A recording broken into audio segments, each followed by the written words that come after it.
গত পর্বে আমরা জেনেছি মতিলালের বালিতে আগমন তথায় লীলা খেলা এবং পরে ইংরাজি শিক্ষার্থে বহুবাজারে অবস্থিতি। এই পর্বে আমরা জানব ঠক চাচার পরিচয়।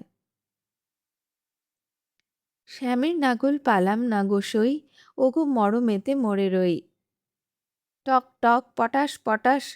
মিয়াজান গাড়োয়ান এক একবার গান করিতেছে, টিটকারি দিতেছে ও শালার গরু চলতে পারে না বলে লেজ মুচড়াইয়া সপাত সপাত মারিতেছে। একটু মেঘ হইয়াছে, একটু একটু বৃষ্টি পড়িতেছে। গরু দুটা হন হন করিয়া চলিয়া একখানা ছকরা গাড়িকে পিছে ফেলিয়া গেল। সেই ছকরায় প্রেমনারায়ণ মজুমদার যাইতেছিলেন। গাড়িখানা বাতাসে দোলে। ঘোড়া দুটো বেতো ঘোড়ার বাবা, পক্ষীরাজের বংশ। টঙস টঙস ঢঙস ঢঙস করিয়া চলিতেছে।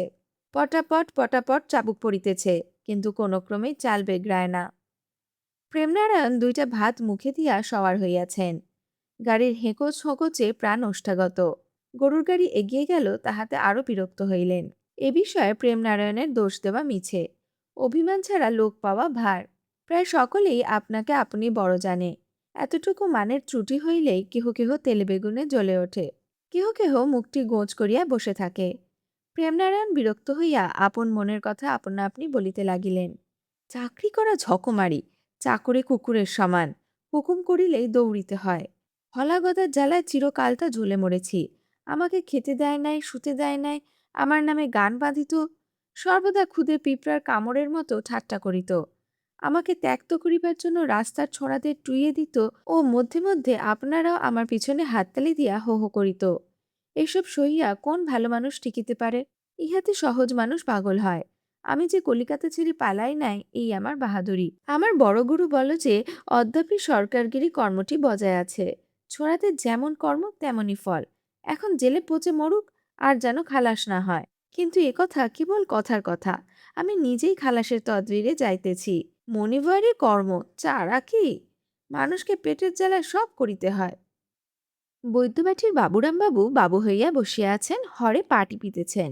একপাশে দুই একজন ভট্টাচার্য বসিয়া শাস্ত্রীয় তর্ক করিতেছেন।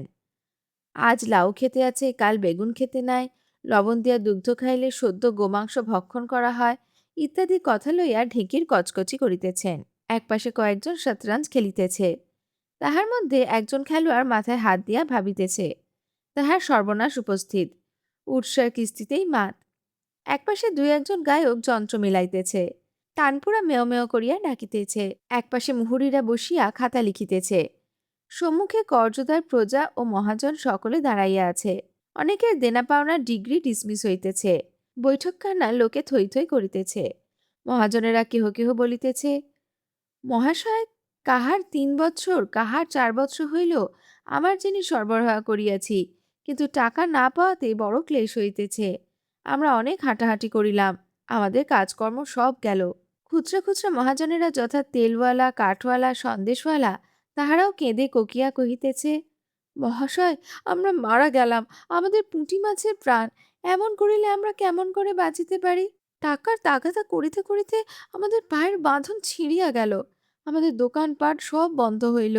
মাগ ছেলেও শুকিয়ে মরল। দিওয়ান এক একবার উত্তর করিতেছে, তোরা আজ যা, টাকা পাবি বই কি, এত বকিস কেন?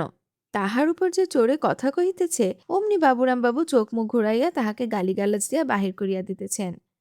বাঙালি বড় মানুষ বাবুরা দেশশুদ্ধ লোকের জিনিস ধারে লন। টাকা দিতে হইলে গায়ে জ্বর আইসে। বাক্সের ভিতর টাকা থাকে, কিন্তু টালমাটাল না করিলে বৈঠকখানা লোকে সরগরম ও জমজমা হয় না। গরিব দুঃখী মহাজন বাঁচিল কি মরিল তাহাতে কিছু এসে যায় না, কিন্তু এরূপ বড় মানুষই করিলে বাপ পিতামহের নাম বজায় থাকে। অন্য কতকগুলো ফত বড় মানুষ আছে, তাহাদের উপরে চাকন চিকন, ভিতরে খ্যাঁর, বাহিরে কোচার পত্তন, ঘরে ছুচার কীর্তন। আর দেখে ব্যয় করিতে হইলেই জমে ধরে, তাহাতে বাগানও হয় না, বাবুগিরিও চলে না। কেবল চটক দেখাইয়া মহাজনের চক্ষে ধুলা দেয়। ধারে টাকা কি জিনিস, পাইলে 2 আউরি লয়। বড় পেড়াপেড়ি হইলে এর নিয়ে ওকে দেয়। অবশেষে সমন ওয়ারেন্ট বাহির হইলে বিষয়ে আশায় বেনামি করিয়া গা ঢাকা দেয়। বাবুরাম বাবুর টাকাতে অতিশয় মায়া, বড় হাত ভারী। বাক্স থেকে টাকা বাহির করিতে হইলে ভীষণ দায় হয়। মহাজন দিগের সহিত কচকচি ঝকঝকি করিতেছেন।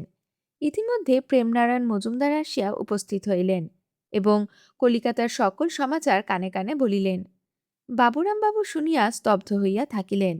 বোধ হইল বজ্র ভাঙিয়া তাহার মাথায় পড়িল। ক্ষণিককাল পরে সুস্থির হইয়া ভাবিয়া মোকাজান মিয়াকে ডাকাইলেন। মোকাজান আদালতের কর্মে বড় পটু। অনেক জমিদার নীলকর প্রভৃতি সর্বদা তাহার সহিত পরামর্শ করিত। জাল করিতে, সাক্ষী সাজাইয়া দিতে, দারোগা ও আমলাদিগকে বশ করিতে, গাঁতের মাল লইয়া হজম করিতে, দাঙ্গা হাঙ্গামের জোটপাট ও হয়কে নয় করিতে, নয়কে হয় করিতে তাহার তুল্য আর একজন পাওয়া ভার। তাহাকে আদর করিয়া সকলে ঠকচাচা বলিয়া ডাকিত। তিনিও তাহাতে গলিয়া যাইতেন এবং মনে করিতেন, আমার শুভক্ষণে জন্ম হইয়াছে, রমজান ঈদ সবেরাত আমার করা সার্থক। বোধহয় পীরের কাছে কষে ফয়তা দিলে আমার কুদরত আরও বাড়িয়া উঠিবে। এই ভাবিয়া একটা বদনা লইয়া উজু করিতেছিলেন। বাবুরাম বাবুর ডাকাডাকি হাঁকাহাঁকিতে তাড়াতাড়ি করিয়া আসিয়া নির্জনে সকল সংবাদ শুনিলেন। কিছুকাল ভাবিয়া বলিলেন, ডর কি বাবু, এমন কত শত মকদ্দমা মুই উড়াইয়া দিয়েছি, এ বা কোন ছাড়। মোর কাছে পাকা পাকা লোক আছে, তেনাদের সাথে করে লিয়ে যাব, তেনাদের জবানবন্দিতে মকদ্দমা জিতব, কিছু ডর করো না। কেল খুব ফজরে আসব, আয়াত চললাম। বাবুরাম বাবু সাহস পাইলেন বটে, তথাপি ভাবনায় অস্থির হইতে লাগিলেন। আপনার স্ত্রীকে বড় ভালোবাসিতেন। স্ত্রী যাহা বলিতেন সেই কথাই কথা। স্ত্রী যদি বলিতেন, এ জল নয় দুধ, তবে চোখে দেখিলেও বলিতেন, তাই তো, এ জল নয়, এ দুধ, না হলে গৃহিণী কেন বলবেন? অন্যান্য লোকে আপন আপন পত্নীকে ভালোবাসে বটে, কিন্তু তাহারা বিবেচনা করিতে পারে যে স্ত্রীর কথা কোন কোন বিষয়ে ও কতদূর পর্যন্ত শোনা উচিত। সুপুরুষ আপন পত্নীকে অন্তঃকরণের সহিত ভালোবাসে, কিন্তু স্ত্রীর সকল কথা শুনিতে গেলে পুরুষকে শাড়ি পরিয়া বাটির ভিতর থাকা উচিত। বাবুরাম বাবু স্ত্রী উঠ বলিলে উঠিতেন, বস বলিলে বসিতেন। কয়েক মাস হইল গৃহিণীর একটি নবকুমার হইয়াছে, কোলে লইয়া আদর করিতেছেন। দুই দিকে দুই কন্যা বসিয়া রহিয়াছে, ঘরকন্যার ও অন্যান্য কথা হইতেছে। এমতো সময় কর্তা বাটির মধ্যে গিয়া বিষণ্ণভাবে বসিলেন এবং বলিলেন, গিন্নি, আমার কপাল বড় মন্দ। মনে করিয়াছিলাম মতি মানুষ মনুষ হইল, তাহাকে সকল বিষয়ে ভার দিয়া আমরা কাশীতে গিয়া বাস করিব, কিন্তু সে আশায় বুঝি বিধি নিরাশ করিলেন। ওগো, কি কি, শীঘ্র বলো, কথা শুনে যে আমার বুক ধরফর করতে লাগলো। আমার মতি ভালো আছে তো? হ্যাঁ, ভালো আছে। শুনিলাম পুলিশের লোক আজ তাহাকে ধরে হিঁচড়ে লইয়া গিয়া কয়েদ করিয়াছে। কি বললে? মতিকে হিঁচড়িয়া লইয়া গিয়া কয়েদ করিয়াছে? ওগো, কেন কয়েদ করেছে? আহা, বাছার গায়ে কতই ছড় গিয়াছে, বুঝি আমার বাছা খেতেও পায় নাই, শুতেও পায় নাই। ওগো, কি হবে? আমার মতিকে এখনই আনিয়া দাও। এই বলিয়া গৃহিণী কাঁদিতে লাগিলেন। দুই কন্যা চক্ষের জল মুছাইতে মুছাইতে নানা প্রকার সান্ত্বনা করিতে আরম্ভ করিল। গৃহিণীর রোদন দেখিয়া কোলের শিশুটিও কাঁদিতে লাগিল। ক্রমে ক্রমে কথাবার্তার ছলে কর্তা অনুসন্ধান করিয়া জানিলেন, মতিলাল মধ্যে মধ্যে বাড়িতে আসিয়া মায়ের নিকট হইতে নানা প্রকার ছল করিয়া টাকা লইয়া যাইত। গৃহিণী কথা প্রকাশ করেন নাই। কি জানি, কর্তা রাগ করিতে পারেন। অথচ ছেলেটিও আদুরে, গোসা করিলে পাছে প্রমাদ ঘটে। ছেলেপুলে সংক্রান্ত সকল কথা স্ত্রীলোকদিগের স্বামীর নিকট বলা ভালো। রোগ লুকাইয়া রাখিলে কখনোই ভালো হয় না। কর্তা গৃহিণীর সহিত অনেকক্ষণ পর্যন্ত পরামর্শ করিয়া পরদিন কলিকাতায় যে স্থানে যাইবেন তথায় আপনার কয়েকজন আত্মীয়কে উপস্থিত হইবার জন্য রাত্রেতেই চিঠি পাঠাইলেন। সুখের রাত্রি দেখিতে দেখিতে যায়। যখন মন চিন্তার সাগরে ডুবে থাকে, তখন রাত্রি অতিশয় বড় বোধ হয়। মনে হয় রাত্রি পোহাইল, কিন্তু পোহাইতেও পোহায় না। বাবুরাম বাবুর মনে নানান কথা, নানান ভাব, নানান কৌশল, নানা উপায় উদয় হইতে লাগিল। ঘরে আর স্থির হইয়া থাকিতে পারিলেন না। প্রভাত না হইতে হইতে ঠকচাচা প্রভৃতিকে লইয়া নৌকায় উঠিলেন। নৌকা দেখিতে দেখিতে ভাটার জোরে বাগবাজারের ঘাটে আসিয়া ভিড়িল। রাত্রি প্রায় শেষ হইয়াছে। কলুরা ঘানি জুড়ে দিয়েছে। বলদেরা গরু লইয়া চলিয়াছে। ধোবার গাধা থপাস থপাস করিয়া যাইতেছে। মাছের ও তরকারির বাজরা হু হু করিয়া আসিতেছে। ব্রাহ্মণ পণ্ডিতেরা কোষা লইয়া স্নান করিতে চলিয়াছেন। মেয়েরা ঘাটে সারি সারি হইয়া পরস্পর মনের কথাবার্তা কহিতেছে। কেহ বলিতেছে, পাপ ঠাকুরজির জ্বালায় প্রাণটা গেল, আমার শাশুড়ি মাগি বড় বউ কাটকি। কেহ বলে, দিদি, আমার আর বাঁচতে স্বাদ নাই, বউ ছুরি আমাকে 2 পা দিয়ে থ্যাতলায়, বেটা কিছুই বলে না, ছোড়াকে গুণ করে ভেড়া বানিয়েছে। কেহ বলে, আহা! এমন পোড়া যাওয়া পেয়েছিলাম, দিবারাত্রি আমার বুকে বসে ভাত রাঁধে। কেহ বলে, আমার কোলের ছেলেটির বয়স 10 বছর হইল, কবে মরি কবে বাঁচি, এই বেলা তার বিয়েটি দিয়ে নি। এক পশলা বৃষ্টি হইয়া গিয়াছে, আকাশে স্থানে স্থানে কানা মেঘ আছে, রাস্তাঘাট স্যাঁতস্যাঁত করিতেছে। বাবুরাম বাবু এক ছিলিম তামাক খাইয়া একখানা ভাড়া গাড়ি অথবা পালকির চেষ্টা করিতে লাগিলেন, কিন্তু ভাড়া বনিয়া উঠিল না। অনেক চড়া বোধ হইল। রাস্তায় অনেক ছোড়া একত্র জমিল। বাবুরাম বাবুর রকম সকম দেখিয়া কেহ কেহ বলিল, ওগো বাবু, ঝাঁকা মুঠের উপর বসে যাবে, তাহা হইলে 2 পয়সায় হয়, তোর বাপের ভিটে নাশ করেছে, বলিয়া যেমন বাবুরাম দৌড়িয়া মারিতে যাবেন অমনি দরাম করিয়া পড়িয়া গেলেন। ছোড়াগুলো হো হো করিয়া দূর থেকে হাততালি দিতে লাগিল। বাবুরাম বাবু অধমুখী শীঘ্র একখান লকাটে রকম কেরাঞ্চিতে ঠকচাচা প্রভৃতিকে লইয়া উঠিলেন এবং ক্ষণ ক্ষণ ঝনঝন শব্দে বাহির শিমুলের বাঞ্ছারামবাবুর বাটিতে আসিয়া উপস্থিত হইলেন। বাঞ্ছারামবাবু বৈঠকখানায় উকিল বটলর সাহেবের মুৎসুদ্দি, আইন আদালত মামলা মোকদ্দমায় বড় ধরিবাজ। মাসে মাহিনা 50 টাকা, কিন্তু প্রাপ্তির সীমা নাই। বাটিতে নিত্য ক্রিয়াকাণ্ড হয়। তাহার বৈঠকখানায় বালির বেণীবাবু, বহুবাজারের বেচারামবাবু, বটতলার বক্রেশ্বরবাবু আসিয়া অপেক্ষা করিয়া বসিয়াছিলেন। বেচারামবাবু বলিলেন, বাবুরাম, ভালো দুধ দিয়া কাল সাপ পুষিয়াছিলে, তোমাকে পুনঃ পুনঃ বলিয়া পাঠাইয়াছিলাম, আমার কথা কার্য করো নাই। ছেলে হতে ইহকালও গেল, পরকালও গেল। মতি দেদার মদ খায়, জোয়া খেলে, অখাদ্য আহার করে। জোয়া খেলিতে খেলিতে ধরা পড়িয়া চৌকিদারকে নির্ঘাত মারিয়াছে। হলা গদা ও আর ছোড়ারা তাহার সঙ্গে ছিল। আমার ছেলেপুলে নাই, মনে করিয়াছিলাম হলা ও গদা এক গণ্ডূষ জল দিবে, এখন সে গুড়ে বালি পড়িল। ছোড়াদের কথা আর কি বলিব, দৌড় দৌড়। বাবুরাম বাবু কহিলেন, কে কাহাকে মন্দ করিয়াছে তাহার নিশ্চয় করা বড় কঠিন, এক্ষণে তদ্বীরের কথা বলুন। তোমার যা ইচ্ছা তাই করো, আমি জ্বালাতন হইয়াছি।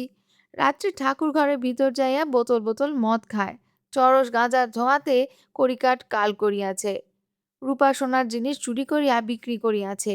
আবার বলে একদিন শালগ্রামকে পোড়াইয়া চুন করিয়া পানের সঙ্গে খাইয়া ফেলিবে। আমি আবার তাহাদের খালাসের জন্য টাকা দিব, দূর দূর। বক্রেশ্বর বলিলেন, মতিলাল এত মন্দ নহে, আমি স্বচক্ষে স্কুলে দেখিয়াছি, তাহার স্বভাব বড় ভালো। সে তো ছেলে নয়, পরশ পাথর, তবে এমনটা কেন হইল বলিতে পারি না। ঠক চাচা বলিলেন, মুই বলি, এসব ফেলতো বাতের দরকার কি, তেল খেরের বাতে থেকে মোদে প্যাট ভরবে, মকদ্দমাটার বনিয়াদটা পেকড়ে সেজিয়া ফেলা যাও। বাঞ্ছারাম বাবুর মনে মনে বড় আহ্লাদ, মনে করিয়াছেন বুঝি চিরাদই পেকে উঠিল। বলিলেন, কারবারি লোক না হইলে কারবারের কথা বুঝে না। ঠক চাচা যাহা বলিতেছে তাহাই কাজের কথা। 2-1 পাকা সাক্ষীকে ভালো তালিম করিয়া রাখিতে হইবে। আমাদিগের বটলার সাহেবের উকিল ধরিতে হইবে। বড় আদালতে কিছু না হয় কাউন্সিল পর্যন্ত যাব, কাউন্সিলে কিছু না হয় তো বিলাত পর্যন্ত করিতে হইবে। এ কি ছেলের হাতের পিঠে? কিন্তু আমাদিগের বটলার সাহেব না থাকিলে কিছুই হইবে না। সাহেব বড় ধর্মিষ্ঠ, তিনি অনেক মকদ্দমা আকাশে ফাঁদ পাতিয়া নিকাশ করিয়াছেন, আর সাক্ষীদিগকে যেন পাখি পড়াইয়া তৈয়ার করেন।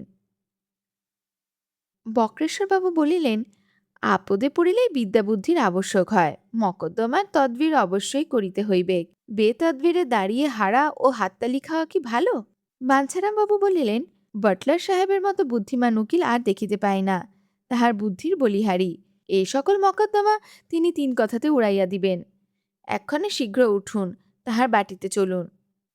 বেণীবাবু বলিলেন, মহাশয় আমাকে ক্ষমা করুন, প্রাণবিয়োগ হইলেও অধর্ম করিব না। খাতিরে সব কর্ম পারি, কিন্তু পরকালটি খোয়াইতে পারি না। বাস্তবিক দোষ থাকিলে দোষ স্বীকার করা ভালো। সত্যের মায়ের নাই, বিপদে মিথ্যা পথ আশ্রয় করিলে বিপদ বাড়িয়া ওঠে। ঠকচাচা বলিলেন, হা হা হা, মকদ্দমা করা কেতাবি লোকের কাম নয়। তেনারা একটা ধপকাতেই পালিয়ে যান। এনার বাদ মাফিক কাম করলে মোদের মেয়েটির ভিতর জলদি যেতে হবে, ক্যা খুব। বাঞ্ছারামবাবু বলিলেন, আপনাদের সাজ করিতে দোল ফুরালো। বেণীবাবু স্থিরপ্রজ্ঞ, নীতিশাস্ত্রে জগন্নাথ তর্কপঞ্চানন, তাহার সঙ্গে তখন একদিন বালিতে গিয়া তর্ক করা যাইবে। এক্ষণে আপনারা গাত্রোত্থান করুন। বেচারাম বলিলেন, বেণী ভায়া, তোমার যে মত আমারও সেই মত। আমার 3 গাল গিয়াছে, 1 গাল ঠেকেছে। আমি প্রাণ গেলেও অধর্ম করিব না। আর কাহার জন্যই বা অধর্ম করিব? ছোঁড়ারা আমার হাড় ভাজা ভাজা করিয়াছে, তাদের জন্য আমি আবার খরচ করিব? তাদের জন্য মিথ্যে সাক্ষী দেওয়াইব? তাহারা জেলে যায় তো এক প্রকার আমি বাঁচি, তাদের জন্য আমার ক্ষেত কি? তাদের মুখ দেখিলে গা জ্বলে ওঠে। দূর দূর। বৈদ্যবাটির বাটিতে সস্তয়নের ধুম লেগে গেল। সূর্য উদয় না হইতে হইতে শ্রীধর ভট্টাচার্য, রামগোপাল চূড়ামণি প্রভৃতি জপ করিতে বসিলেন। কেহ তুলসী দেন, কেহ বিল্বপত্র বাছেন, কেহ ববম ববম করিয়া গালবাদ্য করেন, কেহ বলেন, যদি মঙ্গল না হয় তবে আমি বামুন নহি। কেহ কহেন, যদি মন্দ হয় তবে আমি পৈতে ওলাব। বাটির সকলেই শশব ব্যস্ত, কাহারও মনে কিছুমাত্র সুখ নাই। গৃহিণী জানলার নিকটে বসিয়া কাতরে আপন ইষ্ট দেবতাকে ডাকিতেছেন। কোলের ছেলেটি চুষি লইয়া চুষিতেছে, মধ্যে মধ্যে হাত পা নাড়িয়া খেলা করিতেছে। শিশুটির প্রতি এক একবার দৃষ্টিপাত করিয়া গৃহিণী মনে মনে বলিতেছেন, জাদু, তুমি আবার কেমন হবে বলিতে পারি না। ছেলে না হবার এক জ্বালা, হবার শতিক জ্বালা। যদি ছেলের একটু রোগ হলো, তোমার প্রাণ অমনি উড়ে গেল।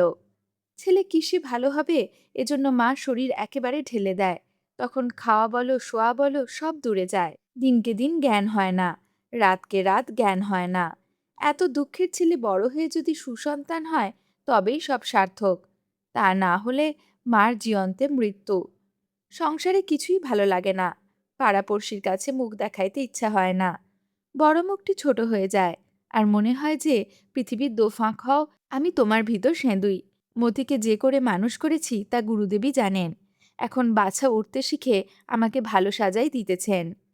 মতির কুকর্মের কথা শুনে আমি ভাজা ভাজা হয়েছি, দুঃখেতে ও ঘৃণাতে মরে রয়েছি। কর্তাকে সকল কথা বলি না, সকল কথা শুনিলে তিনি পাগল হতে পারেন। দূর হোক, আর ভাবিতে পারি না। আমি মেয়ে মানুষ, ভেবেই বা কি করিব? যা কপালে আছে তাই হইবে। দাসী আসিয়া খোকাকে লইয়া গেল। গৃহিণী আহ্নিক করিতে বসিলেন। মনের ধর্মই এই, যখন এক বিষয়ে মগ্ন থাকে তখন সে বিষয়টি হঠাৎ ভুলিয়া আরেকটি বিষয়ে প্রায় যায় না।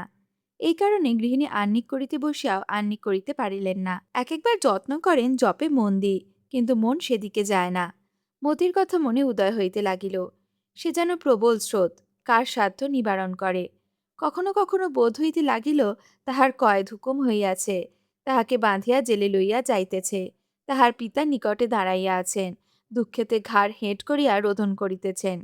কখনো বা জ্ঞান হইতেছে, পুত্র নিকটে আসিয়া বলিতেছে, মা আমাকে ক্ষমা করো, আমি যা করিয়াছি তা করিয়াছি, আর আমি কখনো তোমার মনে বেদনা দিব না। আবার এক একবার বোধ হইতেছে যে মতির ঘোর বিপদ উপস্থিত, তাহাকে জন্মের মতো দেশান্তর যাইতে হইবে। গৃহিণীর চটক ভাঙিয়া গেল। আপনা আপনি বলিতে লাগিলেন, এই দিনের বেলা আমি কি স্বপ্ন দেখিতেছি? না, এ তো স্বপ্ন নয়, তবে কি খেয়াল দেখিলাম? কে জানে আমার মনটা আজ কেন এমন হচ্ছে। এই বলিয়া চক্ষের জল ফেলতে ফেলতে ভূমিতে আস্তে আস্তে শয়ন করিলেন। দুই কন্যা মোক্ষদা ও প্রমোদা ছাতের উপর বসিয়া মাথা শুকাইতেছিল। মোক্ষদা বলিল, ওরে প্রমোদা, চুলগুলি ভালো করে এলিয়ে দে না, তোর চুলগুলো যে বড় উস্কো খুস্কো হয়েছে। না হবেই বা কেন, 7 জন্মে তো একটু তেল পড়ে না। মানুষের তেলে জলের শরীর, 12 মাস রুক্ষ নেয়ে নেয়ে কি একটা রোগ নাড়া করবি? তুই এত ভাবিস কেন? ভেবে ভেবে যে দড়ি বেটে গেলি। প্রমোদা বলিল, দিদি, আমি কি সাধ করে ভাবি? মনে বুঝে না, কি করি? ছেলেবেলা বাপ একজন কুলীনের ছেলেকে ধরে এনে আমার বিবাহ দিয়াছিলেন, একথা বড় হয়েও শুনেছি। পতি কত শত স্থানে বিয়ে করেছেন, আর তাহার যেরূপ চরিত্র, তাতে তাহার মুখ দেখতে ইচ্ছা হয় না। অমন স্বামী না থাকা ভালো। মোক্ষদা বলিল, হাবি, অমন কথা বলিস নে। স্বামী মন্দ হোক ছন্দ হোক, মেয়ে মানুষের এও থাকা ভালো। প্রমোদা বলিল, তবে শুনবে, আর বৎসর যখন আমি পালা জ্বরে ভুগতেছিনু, দিবারাত্রি বিছানায় পড়ে থাকতুম, উঠিয়া দাঁড়াইবার শক্তি ছিল না, সে সময় স্বামী আসিয়া উপস্থিত হলেন। স্বামী কেমন, জ্ঞান হওয়া অবধি দেখি নাই। মেয়ে মানুষের স্বামীর ন্যায় ধন নাই। মনে করিলাম 2 দণ্ড কাছে বসে কথা কহিলে রোগের যন্ত্রণা কম হবে। দিদি বললে প্রত্যয় যাবে না, তিনি আমার কাছে দাঁড়াইয়া অমনি বললেন, 16 বৎসর হইল তোমাকে বিবাহ করে গিয়াছি, তুমি আমার এক স্ত্রী। টাকার দরকারে তোমার নিকটে আসিতেছি, শীঘ্র যাব। তোমার বাপকে বললাম, তিনি তো ফাঁকি দিলেন, তোমার হাতের গহনা খুলিয়া দাও। আমি বললাম, মাকে জিজ্ঞাসা করি, মা যা বলবেন তাই করব। এই কথা শুনিবা মাত্র আমার হাতের বালাগাছাটা জোর করে খুলে নিলেন। আমি একটু হাত বাগড়াবাগড়ি করেছিল, আমাকে একটা লাথি মারিয়া চলিয়া গেলেন। তাতে আমি অজ্ঞান হয়ে পড়েছিল। তারপর মা আসিয়া আমাকে অনেকক্ষণ বাতাস করাতে আমার চেতনা হয়। মোক্ষদা বলিল, প্রমোদা, তোর দুঃখের কথা শুনিয়া আমার চোখে জল আইসে। দেখ, তোর তবু এওত আছে, আমার তাও নাই। প্রমোদা বলিল, দিদি, স্বামীর এই রকম। ভাগ্যে কিছুদিন মামার বাড়ি ছিলাম, তাই একটু লেখাপড়া ও হুনুরি কর্ম শিখিয়াছি। সমস্ত দিন কর্মকাজ ও মধ্যে মধ্যে লেখাপড়া ও হুনুরি কর্ম করিয়া মনের দুঃখ ঢেকে বেড়াই। একলা বসে যদি একটু ভাবি তো মনটা অমনি জ্বলে ওঠে। মুখ্যদা বলিল, কি করবে, আর জন্মে কত পাপ করা গিয়েছিল, তাই আমাদের এত ভোগ হতেছে। খাটাখাটুনি করলে শরীরটা ভালো থাকে, মনও ভালো থাকে। চুপ করিয়া বসে থাকিলে দুর্ভাবনা বল, দুর্মতি বল, রোগ বল সকলই আসিয়া ধরে। আমাকে একথা মামা বলে দেন। আমি এই করে বিধবা হওয়ার যন্ত্রণাকে অনেক খাটো করেছি, আর সর্বদা ভাবি যে সকলই পরমেশ্বরের হাত, তার প্রতি মন থাকাই আসল কর্ম। বোন, ভাবতে গেলে ভাবনার সমুদ্রে পড়তে হয়, তার কুলকিনারা নাই। ভেবে কি করবি? 10টা ধর্মকর্ম কর, বাপ মার সেবা কর, ভাই দুটির প্রতি যত্ন কর, আবার তাদের ছেলেপুলে হলে লালন পালন করিস, তারাই আমাদের ছেলেপুলে। প্রমোদা বলিল, দিদি, যা বলতেছ তা সত্য বটে, কিন্তু বড় ভাইটি তো একেবারে অধঃপাতে গিয়েছে। কেবল কুকথা, কুকর্ম ও কুলোক লইয়া আছে। তার যেমন স্বভাব তেমনি বাপ মার প্রতি ভক্তি, তেমনি আমাদের প্রতিও স্নেহ। বোনের স্নেহ ভাইয়ের প্রতি যতটা হয়, ভাইয়ের স্নেহ তার 100 অংশের 1 অংশও হয় না। বোন ভাই ভাই করে সারা হন, কিন্তু ভাই সর্বদা মনে করেন বোন বিদায় হলেই বাঁচি। আমরা বড় বোন, মতি যদি কখনো কখনো কাছে এসে দু একটা ভালো কথা বলে তাতেও মনটা ঠান্ডা হয়, কিন্তু তার যেমন ব্যবহার তা তো জানো। মোক্ষদা বলিল, সকল ভাই এরূপ করে না। এমন ভাইও আছে যে বড় বোনকে মার মতো দেখে, ছোট বোনকে মেয়ের মতো দেখে। সত্যি বলছি, এমন ভাই আছে যে ভাইকেও যেমন দেখে, বোনকেও তেমন দেখে। দুদণ্ড বোনের সঙ্গে কথাবার্তা না কহিলে তৃপ্তি বোধ করে না, ও বোনের আপদ পড়িলে প্রাণপণে সাহায্য করে। প্রমোদা বলিল, তা বটে, কিন্তু আমাদিগের যেমন পোড়া কপাল তেমনই ভাই পেয়েছি। হায়, পৃথিবীতে কোনো প্রকার সুখ হলো না। দাসী আসিয়া বলিল, মা ঠাকুরন কাঁদছেন। এই কথা শুনিবা মাত্র দুই বোনে তাড়াতাড়ি করিয়া নিচে নামিয়া গেলেন। চাঁদনির রাত্রি, গঙ্গার উপর চন্দ্রের আভা পড়িয়াছে, মন্দ মন্দ বায়ু বহিতেছে। বনফুলের সৌগন্ধ মিশ্রিত হইয়া এক একবার যেন আমোদ করিতেছে। ঢেউগুলা নেচে নেচে উঠিতেছে। নিকটবর্তী ঝোপের পাখি সকল নানা রবে ডাকিতেছে। বালির বেণীবাবু দেওয়ানগাজীর ঘাটে বসিয়া এদিক ওদিক দেখিতে দেখিতে কেদারা রাগিণীতে শিখেহ খেয়াল গাহিতেছেন। গানেতে মগ্ন হইয়া আছেন, মধ্যে মধ্যে তালও দিতেছেন। ইতিমধ্যে পেছন দিক থেকে, মেনি ভায়া, বেনি ভায়া, ও শিখেহ বলিয়া একটা শব্দ হইতে লাগিল। বেণীবাবু ফিরিয়া দেখেন যে বউবাজারের বেচারামবাবু আসিয়া উপস্থিত। অমনি আস্তে আস্তে উঠিয়া সম্মানপূর্বক তাহাকে নিকটে আনিয়া বসাইলেন। বেচারাম বলিলেন, বেনি ভায়া, তুমি আজ বাবুরামকে খুব ওয়াজিব কথা বলিয়াছ। তোমাদের গ্রামে নিমন্ত্রণে আসিয়াছিলাম, তোমার উপর আমি বড় তুষ্ট হইয়াছি, এজন্য ইচ্ছা হইল তোমার সঙ্গে একবার দেখা করে যাই। বেণীবাবু বলিলেন, বেচারাম দাদা, আমরা নিজে দুঃখী প্রাণী লোক, মজুরি করে এনে দিনপাত করি। যেসব স্থানে জ্ঞানের অথবা ধর্মকথার চর্চা হয় সেই সব স্থানে যাই। বড় মানুষ কুটুম্ব ও আলাপি অনেক আছে বটে, কিন্তু তাহাদিগের নিকট চক্ষুলজ্জা অথবা দায় পড়ে কিংবা নিজ প্রয়োজনে কখনো কখনো যাই, সাধ করে বড় যাই না। আর গেলেও মনের প্রীতি হয় না, কারণ বড় মানুষ বড় মানুষকেই খাতির করে। আমরা গেলে হদ্দ বলবে, আজ বড় গরমি, আজ কাজকর্ম ভালো হচ্ছে, আর এক ছিলেম তামাক দে। যদি একবার হেসে কথা কহিলেন, তবে বাপের সঙ্গে বলতে গেলাম। এক্ষণে টাকার যত মান তত মান বিদ্যারও নাই, ধর্মেরও নাই, আর বড় মানুষের খোসামত করাও বড় দায়। কথায় আছে, বড়র পিরিত বালির বাঁধ, ক্ষণেক হাতে দড়ি ক্ষণেক চাঁদ। কিন্তু লোকে বুঝে না, টাকার এমন কুহক যে লোকে লাথিও খাচ্ছে এবং নিকটে গিয়া যে আজ্ঞাও করছে। সে যাহা হোক, পরমানুষের সঙ্গে থাকিলে পরকাল রাখা ভার। আজকের যে ব্যাপারটি হইয়াছিল তাতে পরকালটি নিয়া বিলক্ষণ টানাটানি। বেচারাম বলিল, বাবুরামের রকম সকম দেখিয়া বোধ হয় যে তাহার গতিক ভালো নয়। আহা, কি মন্ত্রী পাইয়াছেন, এক বেটা নেড়ে, তাহার নাম ঠক চাচা। সে বেটা জোয়াচোরের পাঠশা, তার হাড়ে ভেলকি হয়। বানছাড়া মুখের বাটির লোক, তিনি বর্ণচোরা আপ, নিজে বেড়ালের মতো আস্তে আস্তে সলিয়া করলিয়া লওয়ান। তাহার জাদুতে যিনি পড়েন, তাহার দফা একেবারে রফা হয়। আর বক্রেশ্বর মাস্টারগিরি করেন, নীতি শিখান, অথচ জল উঁচু নিচু বলনের শিরোমণি। দূর দূর, যাহা হোক, তোমার এই ধর্মজ্ঞান কি ইংরেজি পড়িয়া হইয়াছে? বেণীবাবু বলিল, আমার এমন কি ধর্মজ্ঞান আছে? এরূপ আমাকে বলা কেবল অনুগ্রহ প্রকাশ করা। যৎকিঞ্চিৎ যাহা হিতাহিত বোধ হইয়াছে, তাহা বদরগঞ্জের বরদাবাবুর প্রসাদাৎ। সেই মহাশয়ের সহিত অনেকদিন সহবাস করিয়াছিলাম, তিনি দয়া করিয়া কিঞ্চিৎ উপদেশ দিয়াছেন। বরদাবাবুকে? তাহার বৃত্তান্ত বিস্তারিত করিয়া বলো দেখি, এমত কথা সকল শুনতে বড় ইচ্ছে হয়। বরদাবাবুর বাটি বঙ্গদেশ, পরগনে এটেকাগ্মির। পিতার বিয়োগ হইলে কলিকাতায় আইসেন। অন্নবস্ত্রের ক্লেশ আত্মান্তিক ছিল, আজখান এমন যত্র ছিল না। বাল্যাবস্থা অবধি পরমার্থ প্রসঙ্গে সর্বদা রত থাকিতেন, এজন্য ক্লেশ পাইলেও ক্লেশ বোধ হইত না। একখানি সামান্য খোলার ঘরে বাস করিতেন, খুড়ার নিকট মাস মাস 2টি টাকা পাইতেন, তাহাই কেবল ভরসা ছিল। দুই একজন সৎলোকের সঙ্গে আলাপ ছিল, তদ্ভিন্ন কাহারও নিকট যাইতেন না, কাহার উপর কিছু ভার দিতেন না। দাসদাসী রাখিবার সঙ্গতি ছিল না। আপনার বাজার আপনি করিতেন, আপনার রান্না আপনি রাঁধিতেন, রাঁধিবার সময় পড়াশোনা অভ্যাস করিতেন। আর কি প্রাতে, কি মধ্যাহ্নে, কি রাত্রে এক চিত্তে পরমেশ্বরকে ধ্যান করিতেন। স্কুলে ছেঁড়া ও মলিন বস্ত্রেই যাইতেন। বড় মানুষের ছেলেরা পরিহাস ও ব্যঙ্গ করিত, তিনি শুনিয়াও শুনিতেন না, ও সকলকে ভাই দাদা ইত্যাদি মিষ্ট বাক্য দ্বারা ক্ষান্ত করিতেন।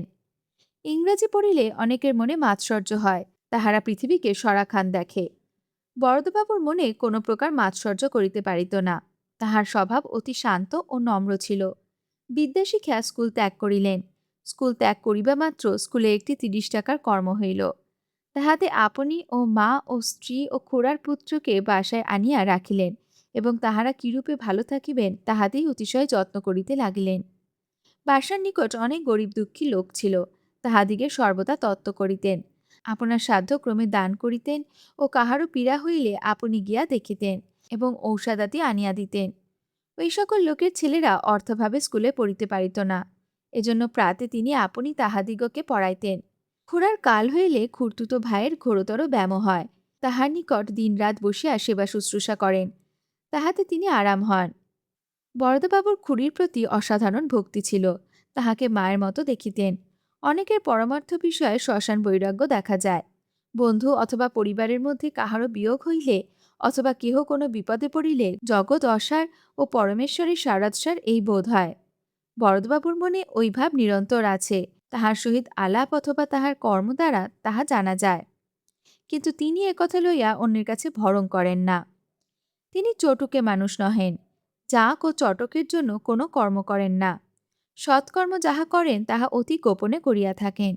অনেক লোকের উপকার করেন বটে, কিন্তু যাহার উপকার করেন কেবল সেই ব্যক্তিই জানে, অন্য লোকে টের পাইলে অতিশয় কুণ্ঠিত হন।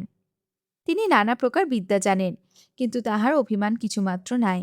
লোকে একটু শিখিয়া পুঁটি মাছের মতো ফরফর করিয়া বেড়ায়, ও মনে করে আমি বড় বুঝি, আমি যেমন লিখি এমন লিখিতেও কেহ পারে না, আমার বিদ্যা যেমন এমন বিদ্যা কাহারও নাই, আমি যাহা বলিব সেই কথাই কথা।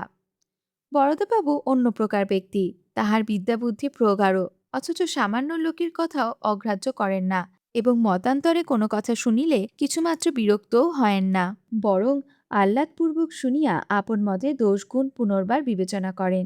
ওই মহাশয়ের নানা গুণ সকল খুঁটিয়া বর্ণনা করা ভার।